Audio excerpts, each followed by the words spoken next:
एक बार एक बहुत बड़ा बिजनेसमैन एक छोटे से गांव में जाता है। उसका प्लान होता है कि उस गांव में एक फैक्ट्री लगानी है। वो एक ऐसी जगह तक पहुंच जाता है जहां पर उसके सामने नदी होती है और उसके सामने गांव होता है।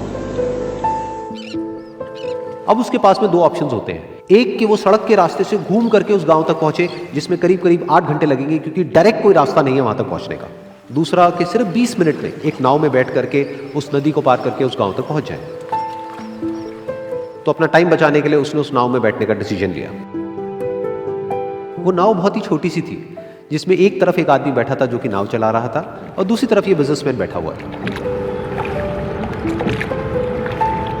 तो नाव में बैठने की थोड़ी देर बाद उस बिजनेसमैन ने उस नाव वाले से पूछा, तुझे पता है तेरी नाव में कौन बैठा है?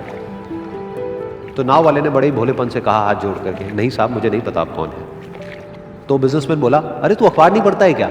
हर दूसरे दिन मेरी फोटो आती है अखबार में। तो नाव वाला बोला, अरे साहब मुझे कहाँ पढ़ना लिखना आता है, मैं बहुत छोटा सा था जब मेरे पिताजी गुजर गए थे, तो अपने परिवार का ध्यान रखने के लिए मैं बचपन से ही काम में लग गया और तभी मेरा स्कूल छूट गया। ये सुन करके उस बिजनेसमैन ने उसका मजाक उड़ाते हुए उसको कहा, तुझे पढ़ना लिखना तक नहीं आता है, ऐसी जिंदगी का क्या फायदा? ये सुन करके उस नाव वाले को बुरा तो लगा, लेकिन उसने कुछ नहीं कहा। थोड़ी देर बाद वो बिजनेसमैन उस नाव वाले से बोला, अभी कुछ ही दिन बाद ये जो सामने तू जमीन देख रहा है, यहां पर मेरी एक बहुत बड़ी फैक्ट्री होगी जहां पर हमारे ब्रांड की मिनरल वाटर की बॉटल्स बनेगी। उस नाव वाले को बात समझ नहीं आई। उसने कहा, क्या बनेगा साहब? तो बिजनेसमैन थोड़ा सा इरिटेट होकर के बोला कि हमारे यहाँ पर पानी की बोतलें बनेंगी जो तेरे गांव में नहीं बिकेगी, लेकिन शहरों में बहुत बिकती है। अरे कभी तू शहर गया होगा तो तूने देखी होगी पानी की बोतलें रखी होती है दुकानों पर। फिर वो नाव वाला बोला, अरे साहब मुझे कैसे पता होगा, मैं तो कभी इस गाँव से बाहर गया ही नहीं। फिर वो बिजनेसमैन उसके ऊपर हंसते हुए बोला, तू कभी इस गांव से बाहर तक नहीं गया, तुझे पता ही नहीं कि शहर क्या होता है? अरे ऐसी जिंदगी का क्या फायदा? उसकी ये बात सुन करके उस नाव वाले को सच में लगने लगा कि मेरी जिंदगी शायद किसी काम की नहीं है। अपनी सोच की वजह से उसका नाव से ध्यान हटा और तभी नाव की टक्कर हो गई एक बड़े से पत्थर से, जिसकी वजह से नाव में पानी भरने लगा और नाव डूबने लगी। उस जगह पर पानी बहुत ही गहरा था और किनारा दूर था।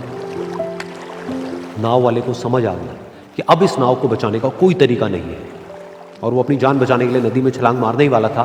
तभी उसने उस बिजनेसमैन से पूछा, साहब आपको तैरना तो आता है ना? तो बिजनेसमैन घबरा करके बोला, ऐसा क्यों पूछ रहे हो, मुझे तैरना नहीं आता है। उसकी ये बात सुन करके नाव वाले को हंसी आ गई और वो बोला, अरे साहब आपको तैरना तक नहीं आता, ऐसी जिंदगी का क्या फायदा? ये सुन करके उस बिजनेसमैन को अपनी गलती का एहसास हुआ और वो हाथ जोड़ करके उस नाव वाले से बोला, तुम जो कहोगे मैं तुम्हें दूंगा, बस मेरी जान बचा लो। तो उस नाव वाले ने बोला, अरे साहब आप घबराओ नहीं, मुझे सिर्फ तैरना नहीं आता है, मुझे डूबते हुए लोगों को बचाना भी आता है। आप मुझे कस के पकड़ लो, मैं आपको कुछ नहीं होने दूंगा। और फिर उस नाव वाले ने ना सिर्फ अपनी बल्कि उस बिजनेसमैन की भी जान बचाई। तो इस कहानी से हम एक बहुत बड़ी सीख ले सकते हैं कि हमें जिंदगी में कभी भी किसी का भी मजाक नहीं उड़ाना चाहिए या उसको अपने से कम नहीं समझना चाहिए, क्योंकि हमें नहीं पता कि हमें कब, कहां, कैसे, किसकी जरूरत पड़ जाए।